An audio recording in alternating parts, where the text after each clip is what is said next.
Audio Jungle.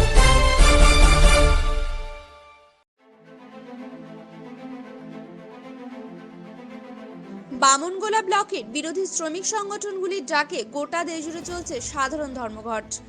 নয়া কৃষি আইনের প্রতিবাদ ও রাষ্ট্রায়ত্ত সংস্থাগুলির বিলগ্নীকরণের বিরোধিতায় বাম ও কংগ্রেসের 10টি শ্রমিক সংগঠনগুলির ডাকে গোটা দেশ জুড়ে আজ সাধারণ ধর্মঘট।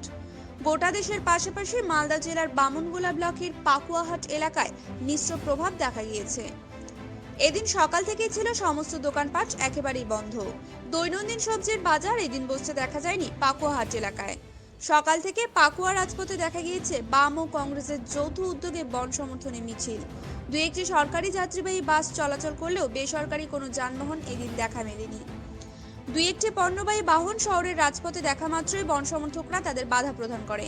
এদিন পাকুয়াহাট এলাকায় সাধারণ ধর্মঘট নিয়ে যাতে কোনো অপ্রীতিকর ঘটনা না ঘটে সেজন্য এই এলাকার প্রতিটি রাস্তার মোড়ে মোড়ে মোতায়েন করা হয়েছিল পুলিশ।